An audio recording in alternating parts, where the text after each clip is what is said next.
doing here? What are you doing here? ScaredyGhost!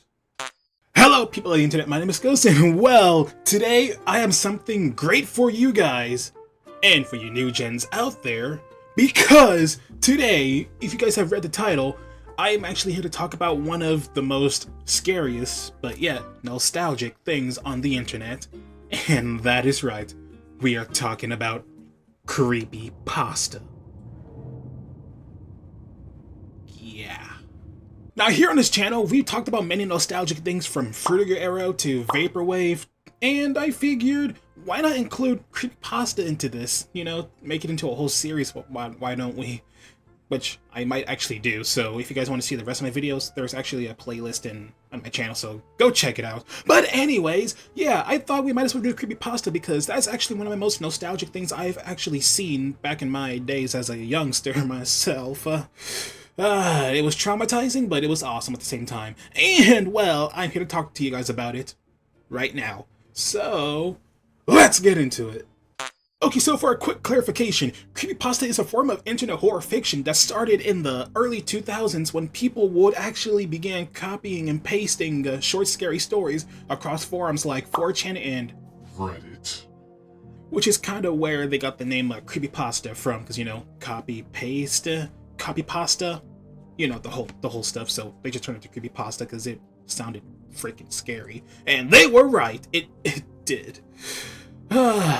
Either ways, these stories are usually written to feel realistic and like lost episodes, haunted video games, or true personal experiences. And honestly, that's actually pretty dope. And for some reason, it actually does get scary the moment you start reading them. It actually feels real, even though they're not, but I like to believe that they are. Like, for example, we've actually got some popular creepypastas, and we even got some new ones out there. But, I mean, since we're talking about nostalgia, we're going to be talking about the OG ones. Now, if you guys know a thing or two about creepypasta, you guys know the legendary group, which goes by Eyeless Jack, Jeff the Killer, Tick and Toby, what's that one freaking clown's name? Laughing Jack. Yeah, we cannot forget Laughing Jack. That one really got me. And, you know, we could not forget the big man himself, the Slender Man. Now, there is more to my list, but I just have to bring in Slender Man into this one because, let's just say, without Slender Man, Creepypasta wouldn't be where it is. Now, of course, I'm gonna have to explain who this thing is because you alpha people don't know a thing or two about Creepypasta. Now, so, Slender Man, the tall, skinny man who wears a suit and tie because who wouldn't want to be fancy while you're slaughtering people in the woods?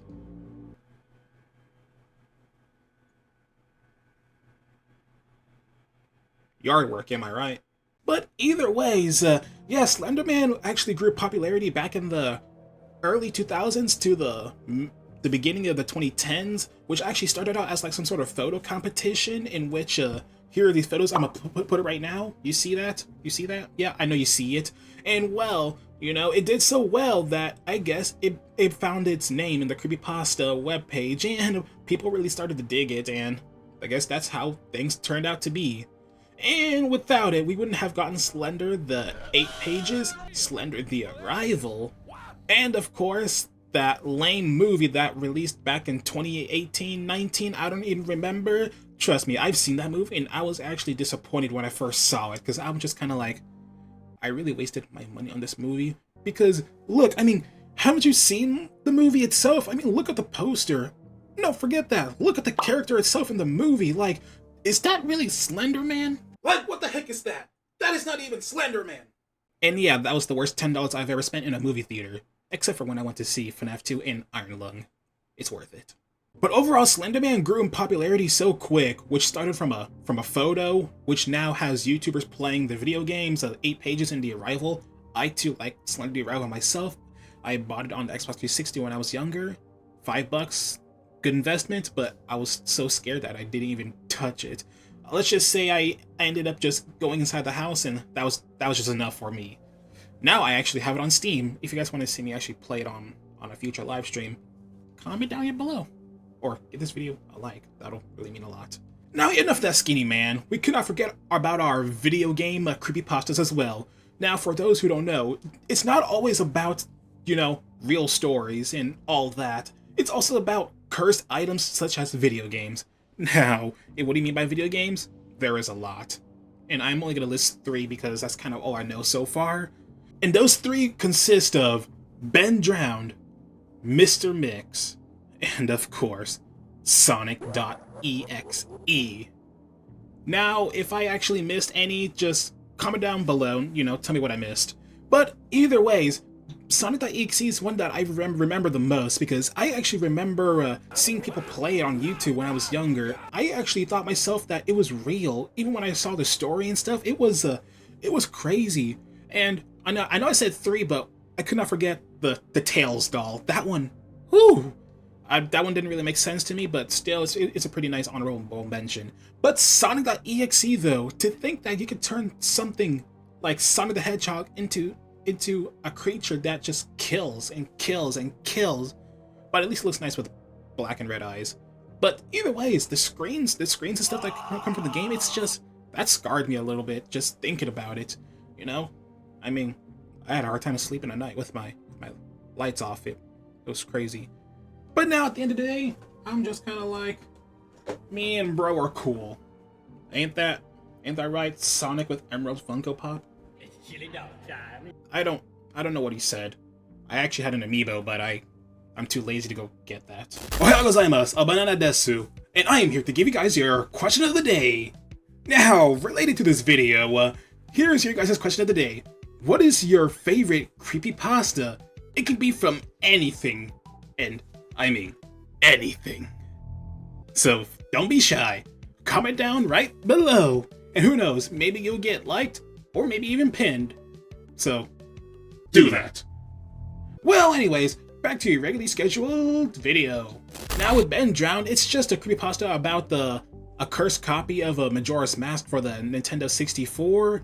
Now, I'm not really sure much about it. All I know so far is that it involves, some person getting a game of Majora's Mask, which has 2 saves, or no, 1 save, which is Ben, and, it just goes on. And the only thing I can remember of it is the character itself. It's basically just Link, but it's not Link. It's like a statue or something. I'm not really sure if it's a statue, but whatever it is, it's creepy as heck. It's super creepy. And of course, like I said, Mr. Mix, I don't know much about it either. I just know what I saw on YouTube. I'm not sure where it came from. It was from a top 10 video, but honestly, that story kind of put me on the edge, just thinking about how something like that could be creepy.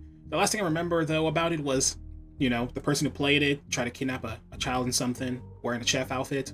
That's about it. It didn't make sense at first, but I'm just kind of like, why the heck is that even a story?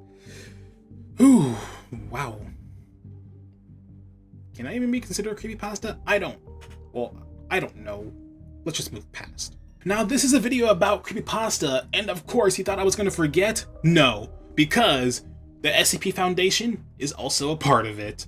Now, you new gens might actually know a thing about the SCP Foundation, because it's most likely all over YouTube Kids and Gary's Mod.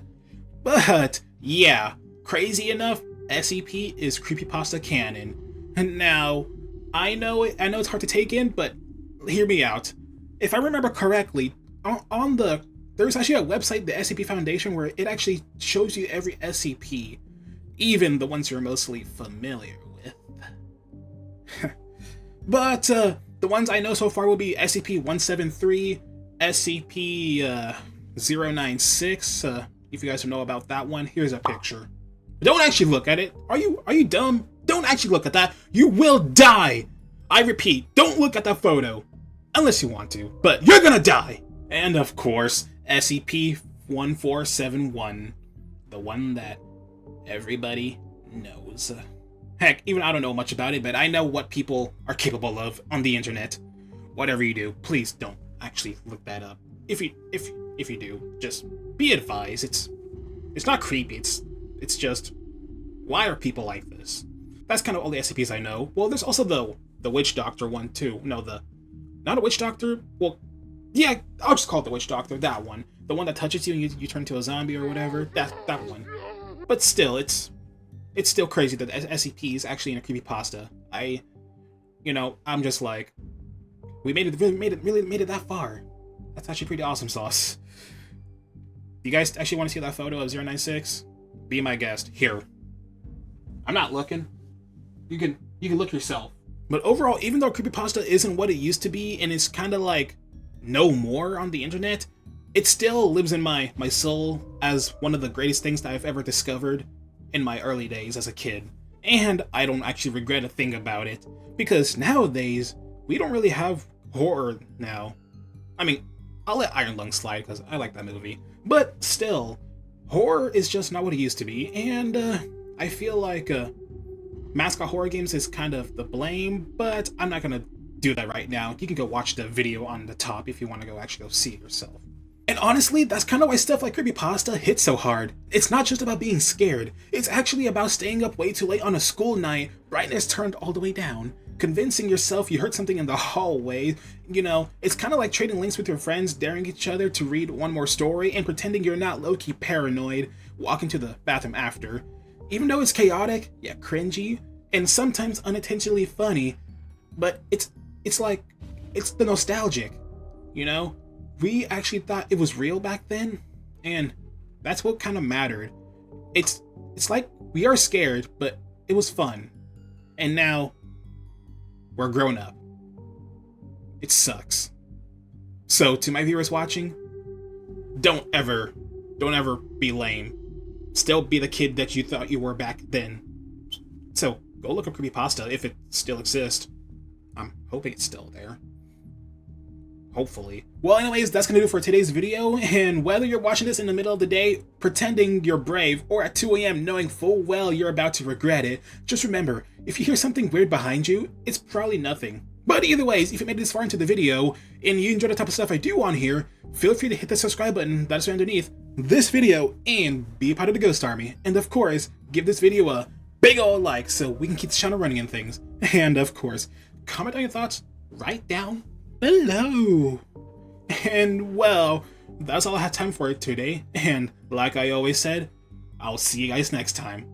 But of course, stay fresh and laters.